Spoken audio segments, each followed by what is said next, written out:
Hola, ¿qué tal? Muy buen día, muy buena tarde, muy buena noche. Soy su servidor y amigo Vicente Pérez, transmitiendo desde las plataformas de sinpermisopro.mx y sus redes sociales. Tenemos el gusto de charlar, como en otras veces, con el titular del Instituto Mexicano de la Propiedad Industrial, el doctor Santiago Nieto Castillo. Doctor, ¿qué tal? Muy buen día. ¿Qué tal? ¿Cómo estás? Bien, bien. Bien. Volverlos a ver. Sí, bueno, hay muchos temas que platicar, pero me gustaría primero seccionarlo en dos partes. Pero primero, ya se va a cumplir en unos 4 días el primer año de la presidenta Claudia Sheinbaum al tomando el bastón de mando del país. Pero me gustaría primero, antes de entrar en ese tema, ¿cuál es el corte de caja de usted como encargado del INPI? ¿Cuál es el corte de caja que hasta el momento tiene? Bueno, a ver, yo diría, en términos generales, estamos viviendo una nueva realidad. Incluso en el primer mandato de Donald Trump, la realidad del mundo no se había alterado, no había cambiado. Sin embargo, en este segundo mandato, el libre mercado, que era una de las condiciones de desarrollo y de intercambio comercial entre las naciones, ha sido alterada dramáticamente para generar niveles de proteccionismo. Esto no le tocó vivir a Peña Nieto cuando Trump llegó al poder, tampoco al presidente López Obrador, pero hoy en día estamos viendo una nueva realidad. Frente a ello, una guerra comercial entre China y Estados Unidos, estamos viendo dos guerras cruentas entre la invasión de Rusia a Ucrania, y por otro lado los ataques de Hamas a Israel y la reacción de Israel entre la franja de Gaza. Frente a esta nueva realidad, la presidenta Claudia Sheinbaum ha tenido que librar, y yo creo, soy convencido de que la presidenta que mejor, la líder mundial que de mejor forma ha enfrentado esta nueva realidad comercial y arancelaria global es la presidenta Claudia Sheinbaum. En México, el 92% de sus productos siguen estando protegidos por el Tratado de Libre Comercio del TEMEC, con México, Estados Unidos y Canadá.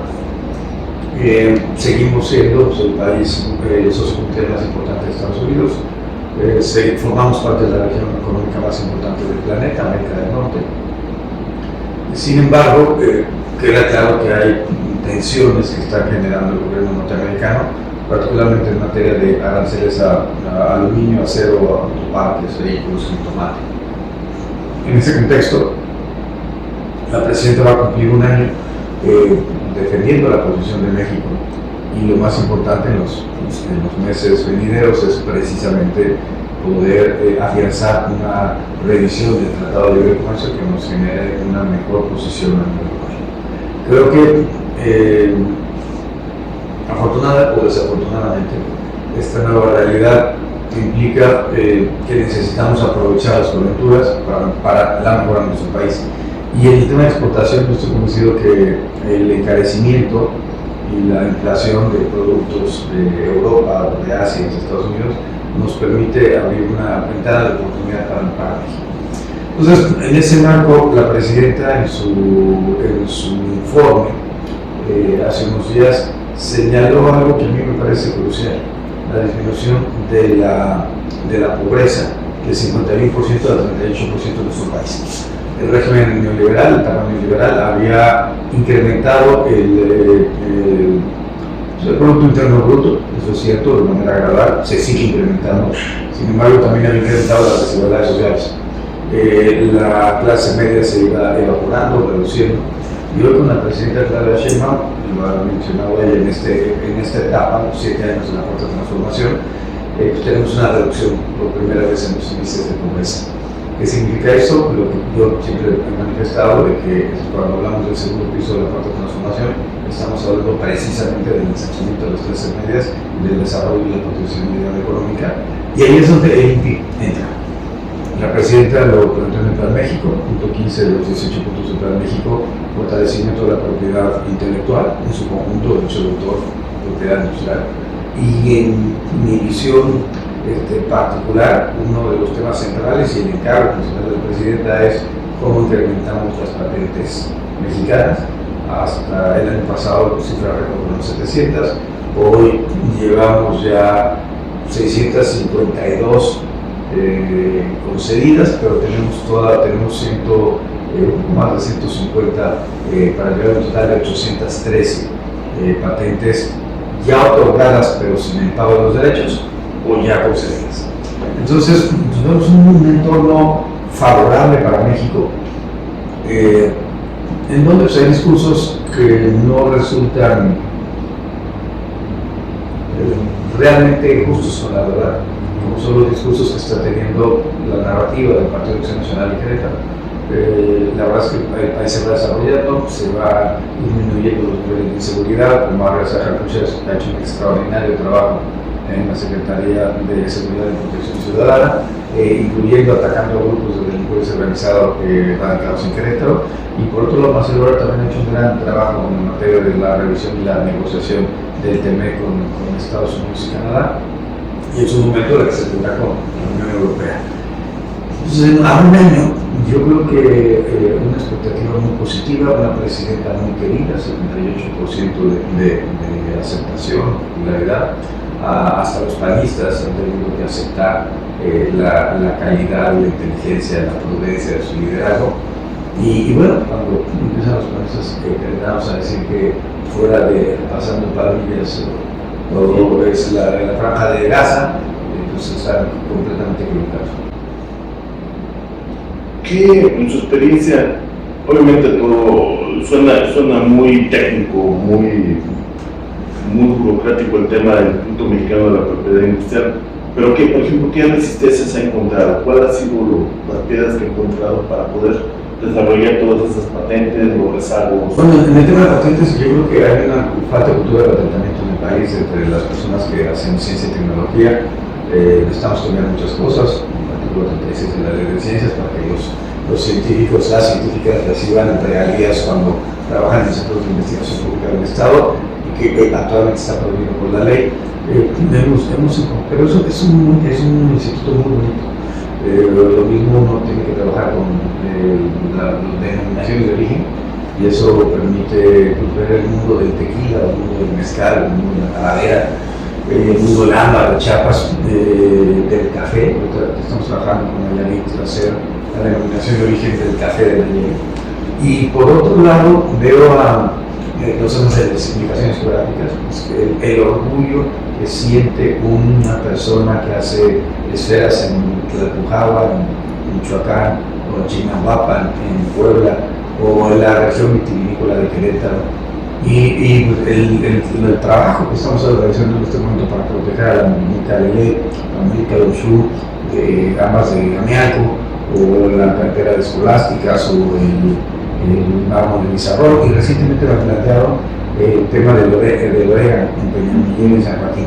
Entonces creo que es una institución muy bonita, porque ves el mundo de la ciencia y la tecnología, las innovaciones, un coche de hidrógeno, las maravillas del espacio, la combinación de cómo los insectos luminosos mexicanos pueden convertirse en una pantalla para la estación espacial, en donde las astronautas puedan medir la radiación, hecho por una joven mexicana. O el caso de David Da Vinci, de Camacho y del niño genio queretano, en donde es una aplicación para poder medir la salud mental de niños, niñas y adolescentes que han sufrido bullying. Entonces hay una parte de ciencia y tecnología, de innovación, hay una parte comercial muy relevante. La FIFA hace un par de días nos pidió 96 marcas para poder proteger, entre otras cosas, las mascotas, las 3 mascotas del mundial. Y lo mismo ves denominaciones de origen e indicaciones geográficas, que ves el combate a la piratería, que tenemos que sentarnos en las mesas de negociación sobre el Tratado de Libre Comercio. Entonces es una institución realmente muy importante, y sobre todo que genera la posibilidad de desarrollo económico que necesitamos en todo el país, en las distintas esferas, pero yo pensaría una propiedad intelectual pensada con perspectiva de género, para poder tener un empoderamiento económico de las mujeres, para combatir la violencia económica contra las mujeres, para combatir la violencia contra los grupos indígenas, económica me refiero.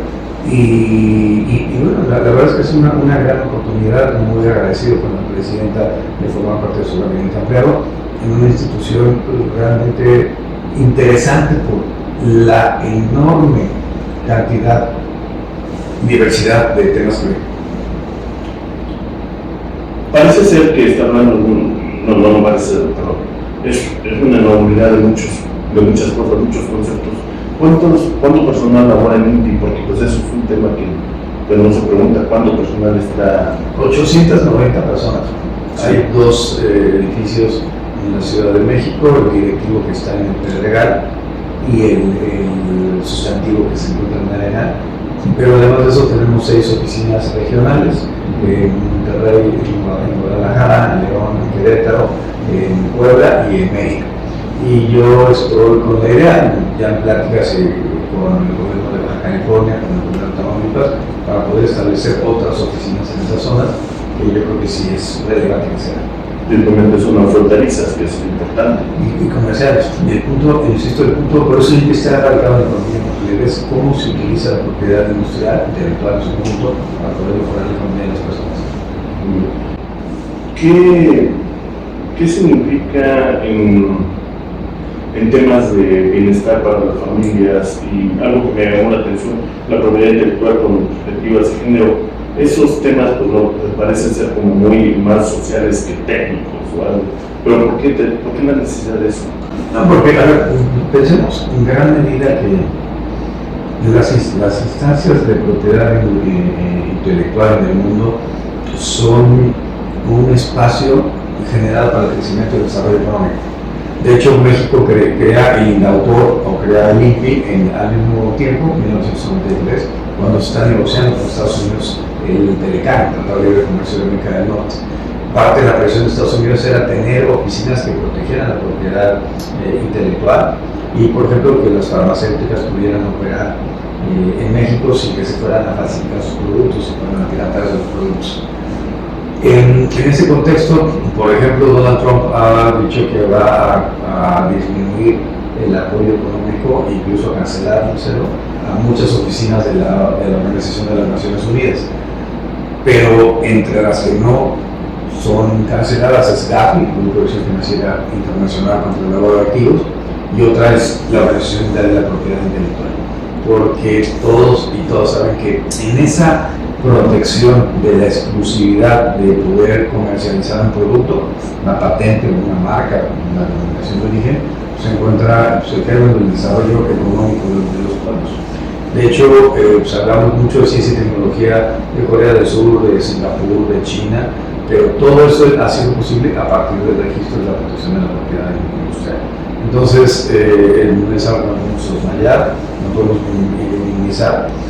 Y en ese contexto, ¿qué tiene que hacer un gobierno de izquierda ante instituciones que están pensadas para el desarrollo económico y la protección de los derechos exclusivos patrimoniales de las personas?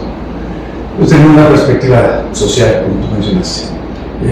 Yo creo que se puede hacer un gran trabajo para proteger el patrimonio cultural de los pueblos y comunidades indígenas.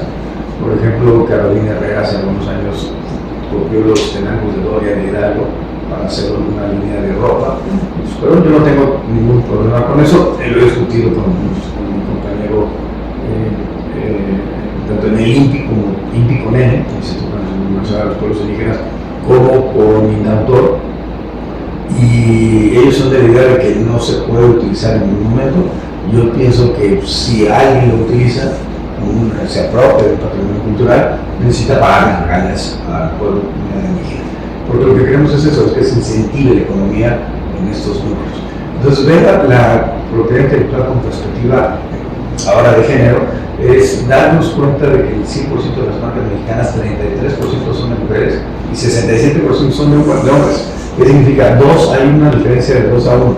Esto implica evidentemente que algo no está funcionando, hay una debilidad estructural en el sector privado, finalmente es donde se quedó mayoritariamente se quedaron las marcas, y lo mismo en el sector académico científico. 14% de las patentes mexicanas son de mujeres, 16% son de grupos mixtos y 70% son de hombres o grupos de hombres.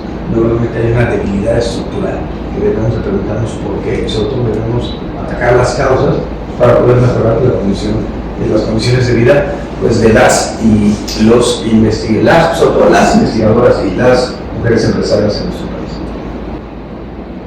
Muy bien, estamos en el último tercio del año 2025. ¿Cuáles son, digamos, la perspectiva o los planes para el 2026? ¿Dónde se empieza a emplear? A ver, tenemos un proyecto que es Herencia de Origen. La idea de la presidencia, vamos a tener el evento deportivo más importante del mundo, en México, Estados Unidos y Canadá el próximo año, la Copa Mundial de Fútbol de la FIFA. La idea de la presidenta es que no tengamos un mundial de 3 ciudades, vamos a tener solo 13 partidos en el país, 5 en la Ciudad de México, 4 en Monterrey, 4 en Guadalajara, y la idea es que no sea un mundial de 3 ciudades, sino que podamos con toda nuestra enorme variedad de productos, de denominaciones de origen, indicaciones geográficas, hacer un mundial para 32 entidades federativas que se generen rutas de turismo. Yo pensaría en Querétaro, evidentemente, que se organizara una ruta que implicara ir a algún sitio para ver los ópalos de San Juan del Río y después las artesanías de Tequisquiapan y después ir a la región vitivinícola en Ezequiel Montes, poder ver el Ixtle, ¿no? de Villa Progreso, en Ezequiel Montes, y no sé, hacer un recorrido, poder que lleguen turistas internacionales a la Sierra Gorda, que se vea el mármol de Mizarrón, que se vea el mármol de Pedro Escobedo. Y pues, la idea es eso, poder hacer rutas turísticas que permitan llevar a la gente. Ese es un trabajo que estamos coordinando con Gabriela Cuevas, que es la titular de la representante de México ante la Federación Internacional de Fútbol, designada por el gobierno de la presidenta Claudia Sheinbaum. Es un primer paso. El segundo tema es el incremento de las patentes mexicanas y sobre todo su comercialización. Ya la presidenta presentó la iniciativa de reforma a la ley. El próximo 1 de octubre tengo que estar en el Senado de la República defendiendo la reforma que hemos planteado. Y bueno, en ese orden de ideas, el segundo objetivo es la aprobación, yo espero que se logre este año, sino para el siguiente, de la ley y la expedición del reglamento de la Ley Federal de Protección a la Propiedad Industrial. También en el tema de ciencia y tecnología lo que queremos hacer, como decía, es la transferencia tecnológica de las patentes. Hoy en día, del 100% de patentes mexicanas, solamente el 10% se comercializa, y la idea es que con un proyecto que tenemos con la Secretaría de Economía, Mentes en Acción, podamos multiplicar la comercialización de los productos. Recientemente 13 productos, entre ellos 2 queretanos, por parte de Alejandro Franco, el tema de los semiconductores, y por parte de Rita Muchi, su aplicación. Hemos podido recabar recursos de fondos de inversión y de personas, inversionistas, empresarios, que están apoyando la generación de mejores procesos para poder tener mejores rendimientos y un escalamiento de las empresas. La idea es que tenemos por lo menos unos 10 unicornios en el país. La idea es que podamos tener unos 100 unicornios en los estados que puedan generar un mayor desarrollo económico y que tengamos capacidad para poder generar más empleos. Puede sonar técnico, pero el objetivo es eso: cómo ensanchamos la clase media para poder tener una mejor condición de vida para todos y sobre todo en materia de ciencia y tecnología, cómo combatimos el cambio climático, cómo combatimos la crisis hídrica, cómo generamos sistemas de purificación de agua. Decía, me tocó ver uno de los proyectos de Mentes en Acción, donde con unas algas se purificaba el agua, mucho más barato que el proyecto de Guapán, mucho más barato. O sea, nos saldría muchísimo más barato, sería más eficiente, y sobre todo estaríamos utilizando invenciones mexicanas. Y ese es también nuestro objetivo. Cómo combatimos el cambio climático, mejorando las condiciones de salud, combatimos la crisis hídrica, todo con ciencia y tecnología de México. De hecho, ese es el objetivo del Plan México: cómo incrementamos la contratación pública gubernamental, que no sea como sucede en Querétaro, que está centralizada en 3 o 4 grandes empresarios, o a veces de productos provenientes del extranjero, sino que se diversifique la contratación pública gubernamental para que más personas, más empresarios de todos los giros puedan tener participación en la contratación gubernamental y con eso pues, generar espirales de crecimiento económico. Los empresarios tengan dinero para que después le paguen mejor a sus trabajadores y bueno, por supuesto, seguir atendiendo con programas sociales los altísimos niveles de pobreza que nos dejó la época neoliberal.